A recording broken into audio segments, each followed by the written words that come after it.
감사합니다. 샬롬. 자, 우리 함께 따라해 보실까요? 예수님께서 부활하셨습니다.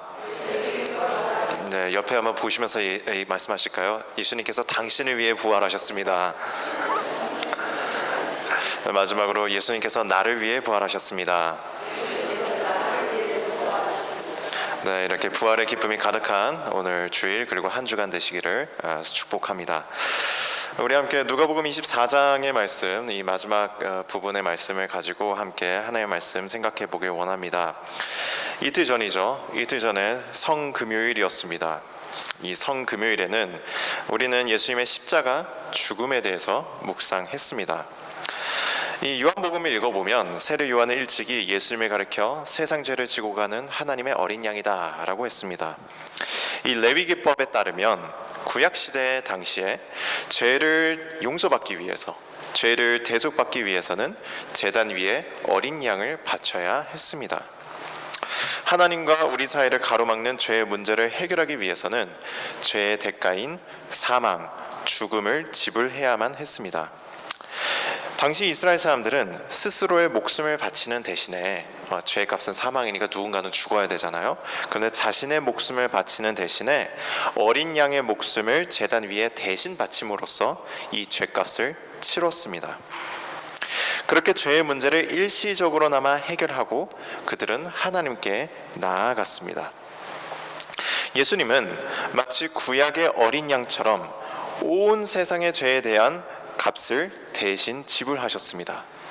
어린 양이 제단 위에서 대신 목숨을 바치듯이 예수님께서는 십자가 위에서 당신의 목숨을 대신 바치셨습니다. 예수님은 십자가 위에서 피를 흘리심으로 온 세상의 죄 문제를 해결하셨습니다. 그리하여 모든 사람들이 하나님께 나아갈 수 있는 길을 여셨습니다. 신약시대를 살아가는 우리는 이런 예수님의 죽음을 잘 알고 있습니다. 이런 예수님의 십자가 죽음이 갖고 있는 의미를 너무나도 잘 이해하고 있죠. 그러나 예수님의 죽음을 바로 앞에서 지켜봐야 했던 제자들은 아직 그 죽음이 갖고 있는 이 커다란 의미를 전혀 이해하지 못했습니다. 예수님의 죽음이 십자가 위에서 치르신 그 죽음이 갖는 이 온 우주적인 의미를 전혀 이해하지 못했죠. 그들에게 있어 예수님의 죽음은 단순히 끝을 의미했고 충격만을 남겼습니다. 그들의 충격이 특히나 컸던 것은 그들이 예수님을 향해 걸었던 이 기대가 컸기 때문이었습니다. 그들은 이 북부 갈릴리 지방에서 온 이 청년을 너무나도 좋아했습니다. 젊은 나이에도 불구하고, 그때 당시 30살 이 정도 되셨죠. 이 젊은 나이에도 불구하고 예수님의 설교와 말씀 강에는 힘이 있었고 통찰로 넘쳐났습니다. 그는 권력자들 앞에서 비굴하지 않았고 가난하고 소외된 자들의 권리를 위해서 목소리를 내었습니다. 구약 율법의 말씀을 말로만 떠들지 않고 몸소 실천하는 언행일치의 삶을 보였던 분이 바로 예수님이셨습니다. 무엇보다도 그는 오직 하나님의 선지자들만이 보여주었던 놀라운 기적들을 행했습니다. 이 모든 모습들을 옆에서 지켜본 제자들의 마음속에는 기대가 자라기 시작했습니다. 혹시 이 청년이, 이 북부 갈릴리에서 온 이 청년이, 이 예수님이 구약이 예언한 바로 그 메시아가 아닐까 하는 기대감이 싹트기 시작했습니다. 당시 유대 문헌들을 읽어보면 유대인들이 장차 오실 메시아에 대해서 갖고 있던 기대가 다양했음을 알 수 있습니다. 어떤 사람들은 강력했던 다윗의 나라를 재건해줄 메시아를 기대하기도 했고, 어떤 사람들은 하나님의 말씀을 온전히 세워줄 선지자적 메시아를 기대하기도 했습니다.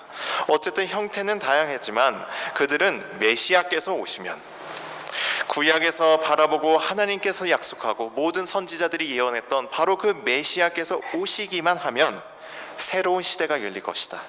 이전의 아픔과 고통, 이 모든 슬픔들이 그치는 새로운 때가 열릴 것이라고 기대했습니다. 제자들에게 예수님은 그 일을 이루어줄 메시아로 비춰졌습니다.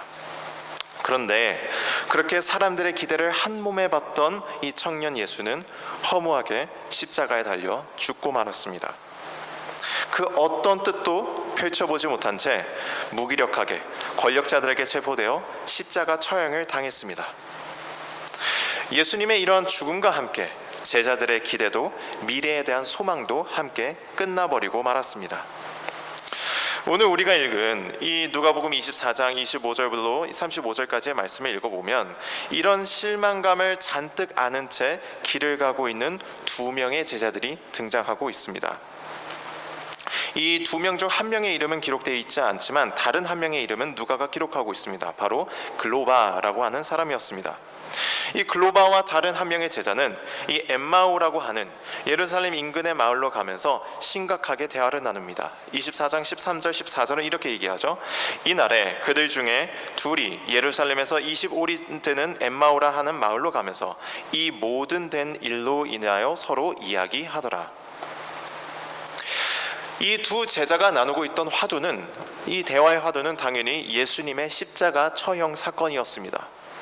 그들은 이 일의 결국을 얘기하면서 이 실망감을 감추지 못합니다.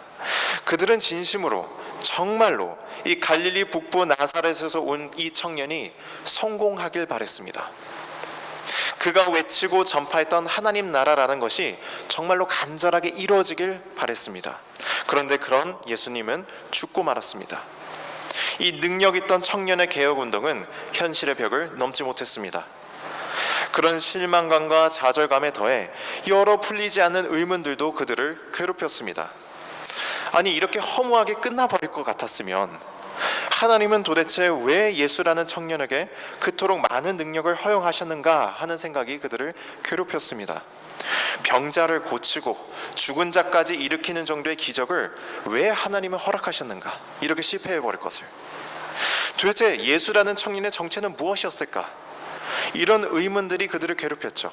그런데 이런 의문들에 더해 마침 그날 당일날 아침에 일어난 사건들, 다른 제자들과 여성들이 전해온 소식도 그들을 더욱더 혼란스럽게 했습니다. 다른 제자들과 여성들이 예수님을 안치한 무덤을 방문했는데 그 무덤이 비어있더라는 겁니다. 더 놀라운 것은 예수님이 부활했다고 말하는 천사들도 보았다라는 것입니다. 이 엠마오를 향하는 글로바와 다른 제자는 이 모든 소식들을 도대체 어떻게 이해해야 하는지 알지 못했습니다. 주어진 현상들은 있는데 능력 있던 청년 예수도 있었고, 그가 결국 허무하게 십자가 위에서 돌아간 사건도, 죽은 사건도 있었고, 그리고 지금 빈 무덤도 있는데, 이렇게 주어진 현상들은 있는데 이 모든 것들을 어떻게 논리적으로 이해하는지 전혀 감을 잡지 못하고 있었습니다.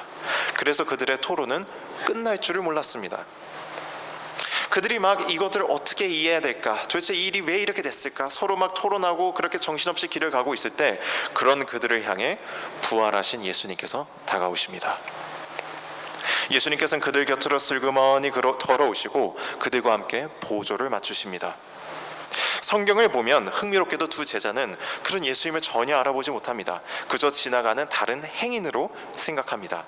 15절 16절은 이렇게 얘기하고 있죠. 그들이 서로 이야기하며 문의할 때 예수께서 가까이 이르러 그들과 동행하시나 그들의 눈이 가려져서 그인 줄 알아보지 못하였더라. 제자들이 예수님을 알아보지 못하고 그들이 하는 이 토론에 열중하기를 계속하자 드디어 예수님께서 먼저 말을 거십니다. 예수께서 이르시되 너희가 길 가면서 서로 주고받고 하는 이야기가 무엇이냐 하시니 두 사람이 슬픈 빛을 띠고 머물러 서더라. 예수님은 너희가 무슨 대화를 하고 있느냐라고 물으십니다. 이 말에 그제서야 제자들은 옆에 있는 행인을 알아차리고 가던 길을 멈춥니다. 멈춰 쓰고 슬픈 빛을 띠면서 대답을 합니다. 이때 두 명의 제자들 중에서 글로바가 대표로 대답을 해주는데, 이때 글로바가 하는 말을 자세히 살펴보시면 그가 예수님을 향해 한때 품었던 기대, 그리고 현재는 무너져버린 마음이 얼마나 깊은지 그 마음들이 느껴집니다. 글로바는 이렇게 얘기합니다. 당신이 예루살렘에 체류하면서도 요즘 거기서 된 일을 혼자만 알지 못하느냐? 나사렛 예수의 일이니 그는 하나님과 모든 백성 앞에서 말과 일에 능하신 선지자건을 우리 대제사장들과 관리들이 사형 판결에 넘겨주어 십자가에 못 박았느니라. 우리는 이 사람이 이스라엘을 속량할 자라고 바랐노라. 특히 글로바의 마지막 말을 좀 잘 들어보십시오. 우리는 이 사람이 이스라엘을 속량할 자라고 바랐노라 라고 얘기합니다. 그들이 얼마나 간절하게 예수님의 성공을 바라는지 느껴지지 않으십니까? 정말 이 이스라엘, 우리 땅 이스라엘을 구원해 줄 메시아, 하나님의 말씀을 다시 한번 세워줄 메시아로 예수님을 얼마나 간절하게 바라는지를 느낄 수 있습니다. 그런 그들에게 십자가 처형은 끝을 의미했습니다. 모든 것이 끝났다는 것을 의미했습니다.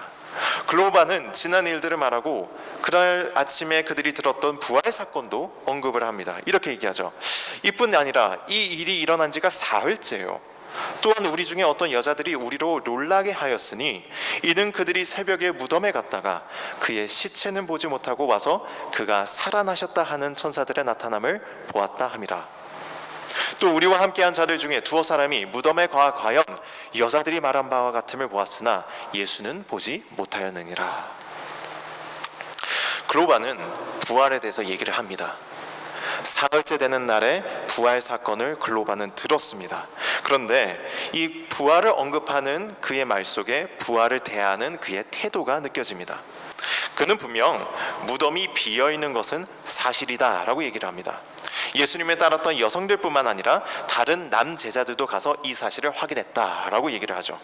그렇지만 글로바는 예수님이 부활했다는 천사들의 말은 사실인지 아닌지 알 수 없다는 입장입니다. 그 천사들을 본 것은 여성들뿐이고 그 후에 도착한 남제자들은 빈 무덤만을 봤다는 거예요. 굳이 따지자면 글로바는 부활 가능성, 그런 일이 일어날 가능성은 희박하다라는 쪽으로 기우는 편입니다. 글로바는 현재 이 모든 일이 벌어지고 있는 예루살렘으로부터 멀어지고 있어요. 엠마오로 발걸음을 옮기고 있습니다. 만일 그가 예수님의 부활 사실을 믿었다면, 이 여성들이 전해준 예수님께서 부활하셨다라는 그 부활 사실을 믿었다면 글로바는 예루살렘을 떠나지 않았을 것입니다. 다른 제자들과 함께 그 예루살렘에 기다리면서 부활하신 예수님을 다시 기다렸을 것입니다. 하지만 그는 그렇지 않습니다. 그는 7마일쯤 떨어진 엠마오라고 하는 마을로 발걸음을 옮깁니다. 오늘 아침의 부활 소동은 신기한 요소들도 있고 무덤도 비어 있지만 그에게 있어서 이 모든 것이 끝났다는 사실에는 변함이 없습니다. 글로바와 그의 함께하는 동인에게는 모든 것이 이미 끝난 상태로 변하지 않았습니다. 이 모든 사건들은 그저 이해 안 가는 수수께끼로만 남아 있었습니다. 자, 예수님은 여기까지 들으시고 그런 글로바와 다른 제자를 보시며 크게 한마디 하십니다. 이르시되 미련하고 선지자들이 말한 모든 것을 마음에 더디 믿는 자들이여, 그리스도가 이런 고난을 받고 자기의 영광에 들어가야 할 것이 아니냐라고 말씀하십니다. 모든 것이 끝났다고 믿고 절망하며 슬퍼하면서 떠나는 두 제자에게 부활은 가능하지 않다며 머리를 흔드는 두 제자를 향해 예수님은 크게 목소리를 높이십니다. 미련하고 선지자들이 말한 모든 것을 마음에 더디 믿는 자들이다 라고 말씀하십니다. 저는 이 두 제자에게 하시는 예수님의 꾸준함이 마치 저에게, 오늘날 우리에게 하시는 말씀 같습니다. 우리도 삶을 살면서 두 제자처럼 행동하고 생각할 때가 얼마나 많이 있습니까? 분명 우리에게도 신앙은 있습니다. 신앙이 있는데도 불구하고 삶의 여러 파도에 휘둘리다 보면 우리의 신앙은 흔들립니다.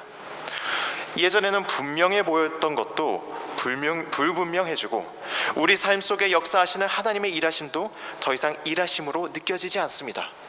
부활 사건은 분명히 일어났음에도 불구하고 그 사건을 증언하는 주변의 제자들이 있음에도 불구하고 우리는 그것을 부활로 믿지 않고 하나님의 역사하심으로 믿지 않습니다. 우리 삶 속에 분명 하나님은 오늘도 일하고 계신데 우리의 신앙이 흔들리면 우리는 그런 하나님의 일하심을 더 이상 보지 못하죠. 그래서 슬퍼하고 절망하고 이해할 수 없어서 우리는 끙끙거릴 때가 많습니다. 그럴 때 우리는 어떻게 해야 합니까? 삶에서 벌어지는 여러 일들을 어떻게 이해해야 하는지 알지 못하여 혼란스러워하고 하나님의 살아계심과 일하심을 확신할 수 없을 때 우리는 과연 어떻게 해야 하는 것입니까? 한때 우리는 신앙이 있었는데, 신앙이 강했는데, 그때는 모든 것이 분명해 보였는데 지금은 더 이상 이해가 되지 않을 때, 그럼 내가 갖고 있던 이 신앙은 무엇이지? 예전에 내 삶 속에 들어와셨던 하나님은 어디 계시지? 도저히 우리가 이런 확신을 할 수 없을 때 우리는 어떻게 해야겠습니까? 오늘 본문은 그런 상황에 있어서 유일한 해결책은 바로 하나님의 말씀이다 라고 가르칩니다.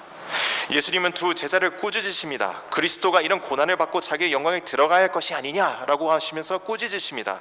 어찌하여 마음의 믿음이 없고 십자가 사건의 의미를 깨닫지 못하느냐, 마음의 믿음이 더디냐라고 말씀하십니다. 그러고 나서 말씀을 가르치세요.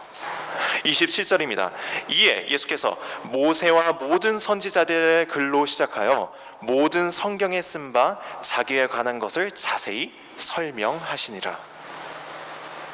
예수님은 지금 절망하고 있고 이해하지 못하고 있고 발걸음을 돌리고 있는 두 제자를 향해서 말씀을 가르치십니다. 구약에서부터 시작하여 말씀을 가르치세요. 두 제자가 최근에 벌어진 십자가 처형과 현재의 부활 사건을 이해할 수 없어서 혼란스러워하자 예수님께서는 하나님의 말씀을 가르쳐 주십니다. 예수님이 정확하게 구약의 어떤 말씀들을 언급하셨는지는 기록되어 있지 않습니다. 하지만 살아생전 예수님께서 하셨던 설교들, 인용하셨던 구약의 말씀들을 보면 추측할 수 있는 것들이 있습니다. 예수님의 십자가 죽음을 예언한 이사야서와 다른 선지자들의 글들을 풀이해 주셨을 것입니다. 호세아서를 풀이해 주셨을 것이고 다니엘 선지자의 말씀을 언급하셨을 것입니다. 무엇보다도 이사야서 53장에 고난받는 종의 노래를 들려주셨을 것입니다. 이사야서 53장 너무나도 잘하는 말씀을 이렇게 얘기하고 있죠. 그가 찔림은 우리의 허물 때문이요 그가 상함은 우리의 죄악 때문이라. 그가 징계를 받음으로 우리는 평화를 누리고 그가 채찍에 맞음으로 우리는 나음을 받았도다. 우리는 다 양 같아서 그릇 행하여 각기 제 갈 길로 갔거늘 여호와께서는 우리 모든 죄악을 그에게 담당시키셨도다. 예수님은 이처럼 당신께서 어떻게 구약의 오랜 언약을 성취하시는지, 이사야 선지자가 노래했던 그 고난받는 종의 노래를 자기가 어떻게 성취하시는지, 세상 모든 죄를 지고 가는 하나님의 어린 양으로서 어떻게 하나님 나라를 이루셨는지를 하나님의 말씀을 통해 논증하십니다. 설명하십니다. 제자들은 이런 예수님의 말씀 강의를 들으며 하나님의 말씀을 들으면서 모든 의문이 풀림을 경험합니다. 그리고 마침내 지금 이 모든 말씀을 풀어주시는 이가 자신이 그토록 바라고 사랑했던 부활하신 예수님이라는 사실을 깨닫습니다. 예수님을 드디어 알아본 제자들이 마지막에 하는 말을 한번 들어보십시오. 32절입니다. 그들이 서로 말하되 길에서 우리에게 말씀하시고 성경을 풀어주실 때 우리 속에서 마음이 뜨겁지 아니하더냐. 나다주를 보시면 우리의 마음이 불타지 아니하더냐라고 말합니다. 사랑하는 성도 여러분, 하나님의 말씀은 우리의 영혼을 살아나게 합니다. 이 세상 만물을 지으신 하나님의 말씀은 우리 안에 믿음을 형성하고 이 세상과 우리의 삶을 신앙의 눈으로 바라보고 해석할 수 있게끔 하는 세계관을 형성해 줍니다. 그것은 하나님의 말씀이 살아있는 창조주 하나님의 말씀이기 때문에 그렇습니다. 성경에 기록되어 있는 이 모든 하나님의 말씀은 우리의 모든 불안과 두려움, 우리의 의문을 해결하고 우리를 다시금 뜨겁게 합니다. 우리의 마음이 불타게끔 합니다. 그리고 마침내 사망 권세를 이기시고 부활하신 주 예수 그리스도를 발견하고 그분을 구주로 경배할 수 있게끔 합니다. 조명하시고 깨우치시는 하나님의 말씀 없이 우리는 부활의 의미도 예수님도 만날 수가 없습니다. 하나님이 우리에게 말씀하실 때 모든 퍼즐 조각들은 맞춰지고 예수님이 보입니다. 이 부활절 아침 이런 말씀의 은혜가 우리 모두에게 있기를 소망합니다. 우리가 하나님의 말씀을 읽을 때 하나님께서 직접 우리에게 말씀하시는 그 음성을 듣는 귀한 역사가 우리 사랑하는 성도님들의 삶 모든 순간마다 함께 하시기를 예수 그리스도의 이름으로 축복합니다. 기도하겠습니다.